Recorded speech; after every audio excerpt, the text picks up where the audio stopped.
Hello everybody, the Infamous Tony here, and welcome back to my channel. Today we're going to be discussing the top 5 reasons that people do not watch anime. Now, of course, this could be anybody that you run into off the street, random Joe Blow, friends, family, whatever. But in my personal case, I'm going to be discussing reasons that I've gotten from people that I actually know, family members and friends, as to why they do not want to watch anime. So, let's get started.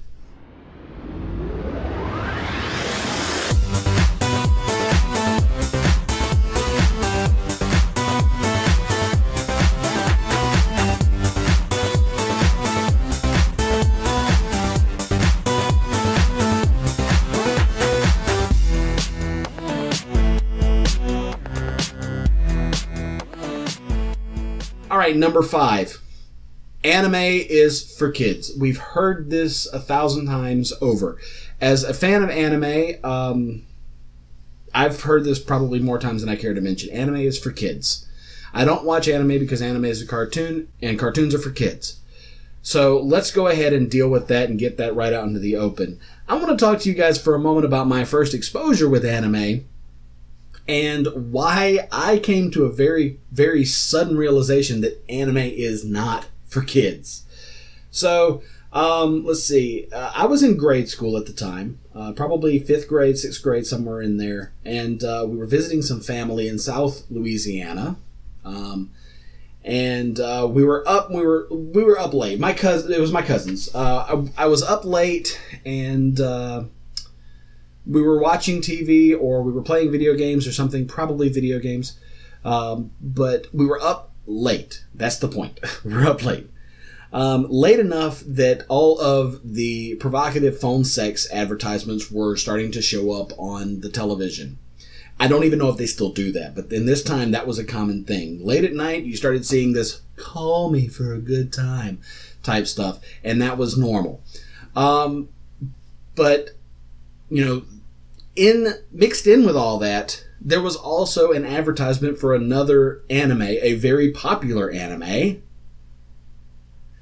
And of course, they highlighted the most violent, gory parts of that show and put it out there. So in my mind, anime is not for kids. This is what's going through my head. I'm literally thinking to myself, this is bad. This is not a good show. This is terrible. I'm in 5th grade. You know, this is what I'm thinking. I wasn't thinking, oh, this is cool. I led a very sheltered life as a child. But that was my first introduction into the world of anime. So when I got older and my friends are watching anime, my initial reaction was, oh, you're watching anime. Anime's bad. Anime's not for kids. So naturally, I wanted to watch it. And then the rest is history. So the idea that anime is, because it's animated, it's a cartoon, and because it's a cartoon, it's for kids. This is primarily, to my understanding, primarily a Western concept. This is something that we as Americans came up with our vast knowledge of how things in the world work, that animation is specifically for kids. Now, of course, yes, we do have channels specifically geared toward animation for kids. Back in the mid to late 90s, early 2000s, it was all about Nickelodeon and Cartoon Network.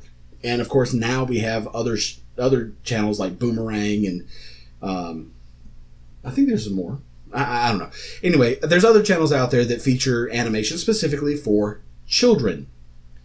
However, if you go back and you look at some of the very old animation, for example, Looney Tunes or Tom and Jerry, and you go back and you look at those, you will see quite plainly that not all of those shows were geared specifically for children. A lot of the jokes in those are actually geared toward an older audience. Basically, the idea behind this was that while your kids were watching it, there were jokes thrown in that only mom and dad would get, so that it was entertaining for both age groups. But it was not designed specifically for children. Another great example of that is Betty Boop. Now, if you take a look at Betty Boop, the way she's drawn, the way she acts, some of her old cartoons, it's pretty obvious Betty Boop was not designed with children in mind. Betty Boop was designed to be an adult's cartoon. And of course, That's the way it works. And now, of course, you see Betty Boop all over the place. I remember going to Universal Studios. There's an entire Betty Boop store, and it was just filled with kids. So it is what it is, and that's the way that we like to do things here in America. So in a nutshell, the argument that anime is not for kids, definitely, or anime is for kids, definitely not the case. Anime is, yes, there is anime for kids, but there's also a lot more anime out there that is written and designed with an adult audience in mind. Number 4, weirdness. I can't understand what's going on. Okay, so how many times has this happened? You're sitting there watching random anime A, and you come across a scene in random anime A that kind of makes you go, huh? You know the one I'm talking about. You've probably seen it 1,000 times over.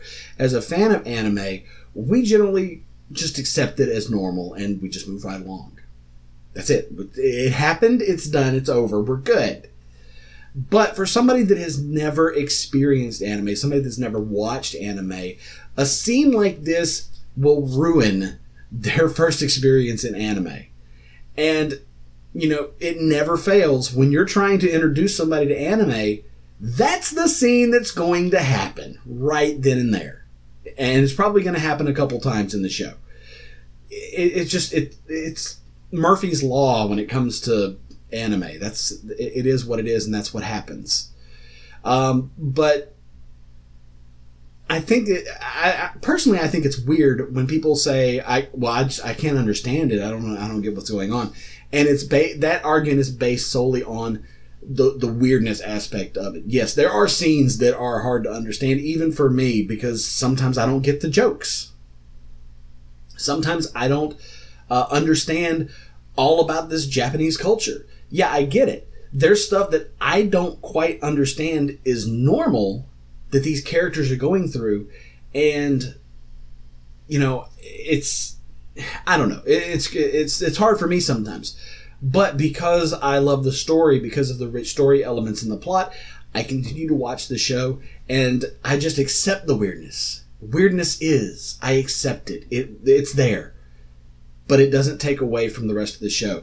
And that's easy for somebody that watches anime regularly, but for people that don't watch it regularly, it can kind of be a deal breaker. And so that's why that's on this list.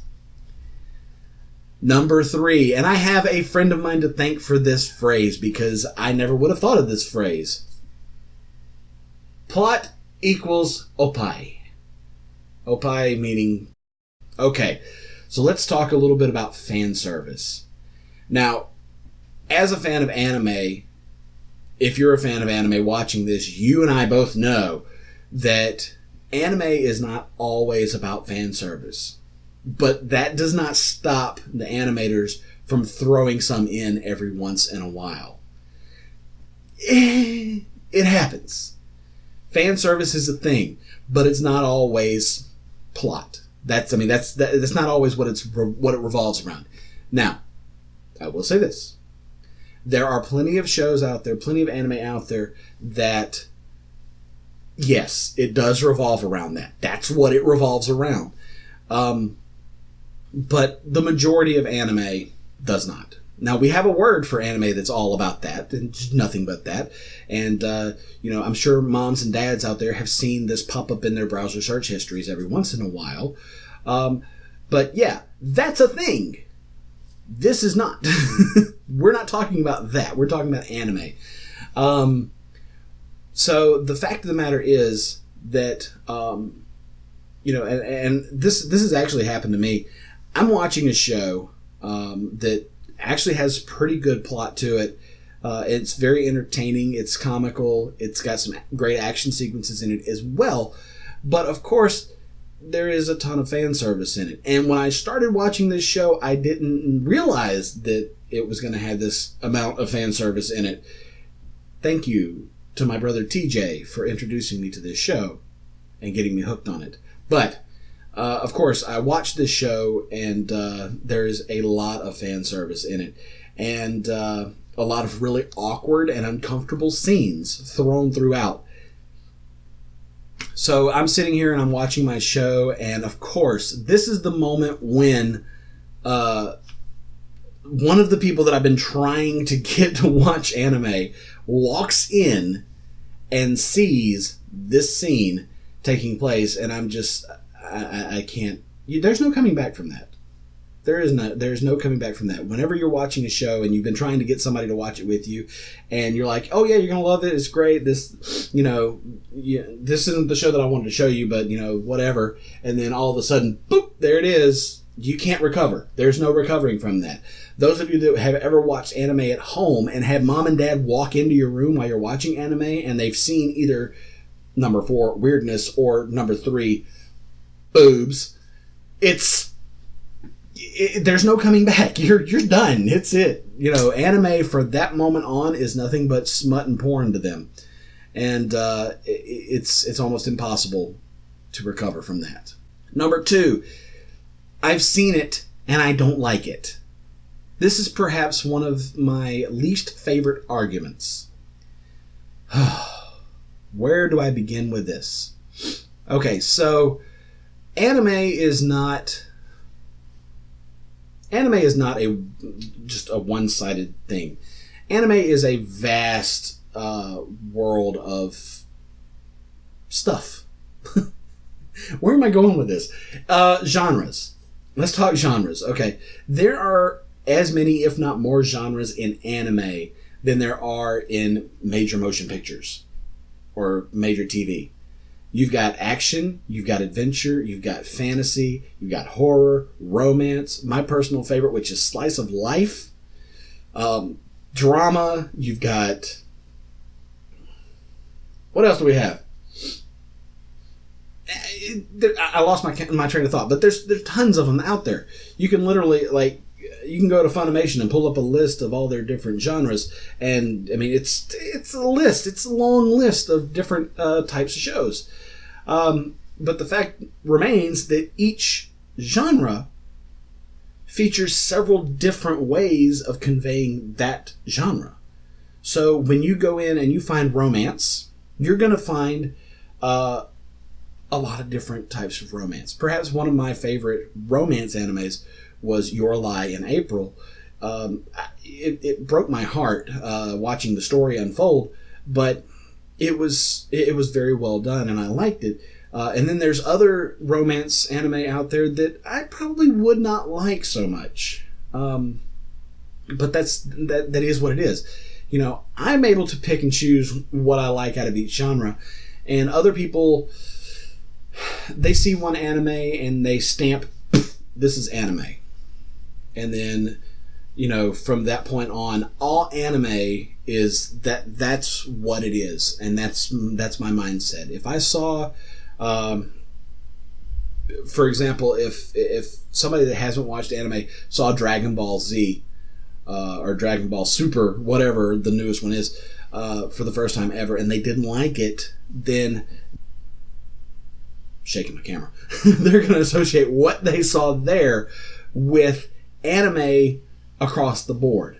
They're going to say Dragon Ball is Naruto, is Cowboy Bebop, is Sword Art Online, is whatever these different animes are. Yuri on Ice, which that was a big one. Your Name, so on and so forth.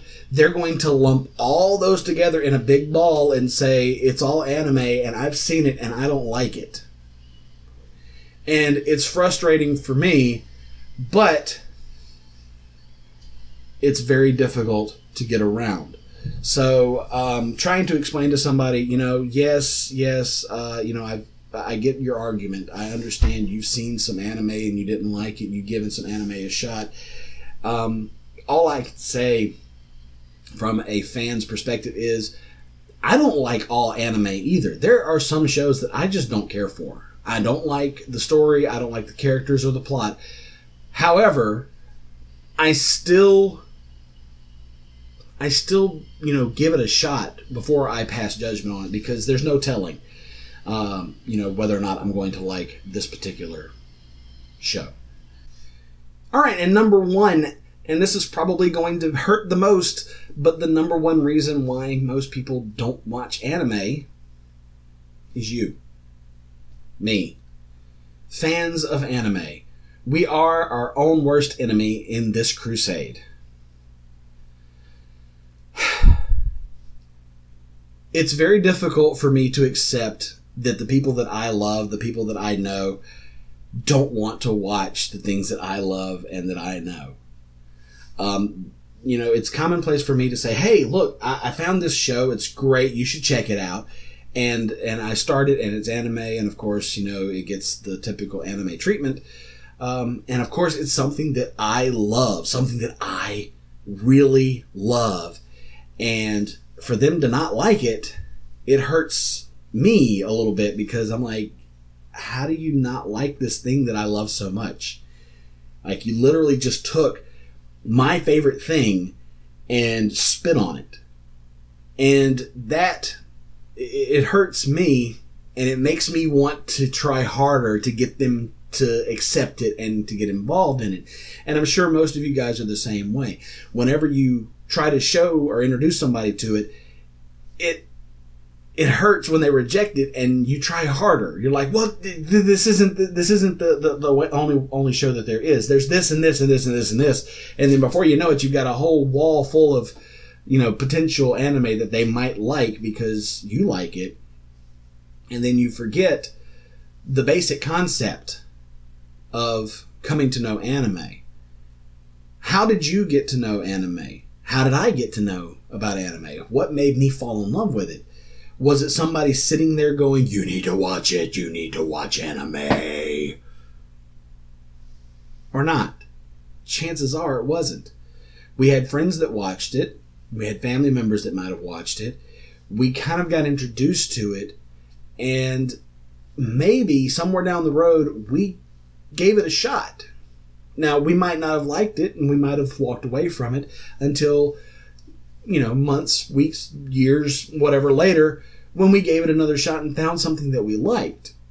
But the core is that we came to like something on our own, and that's the only way that the people that we've been talking about are ever going to accept or come to know or love this. And the sad truth that we all have to accept as fans is that not everybody is going to feel that way. Not everybody is going to readily accept anime. And it is what it is. We love it. Our family members, our friends may not. And for whatever reasons that they have, it is what it is. Am I going to stop trying to introduce my family to it? Absolutely not. But I have to take a step back and realize that they're not going to fall in love with it if I'm trying to force feed it to them. So that is the top 5 reasons why most people do not watch anime. And I know number 1 hurts. It hurt me whenever I realized it. But hopefully this will kind of clarify the argument and the gripe that most people have with watching anime. And will give you some good pointers as to what to watch out for when people start making their I don't watch anime because statements. Because I guarantee you're going to hear some of this. I'm the infamous Tony. Thank you so much for stopping by my channel. Be sure to stop by next week when I will be talking about some more gaming stuff. And hopefully at some point I will get my brother TJ back on this show. At some point. Because talking to myself is, yeah. Anyway, thank you guys for stopping by. Be sure to click on that subscribe button and hit that bell to get notifications that I am online, or that I am uploading a thing. And I'll see you guys next time. Bye.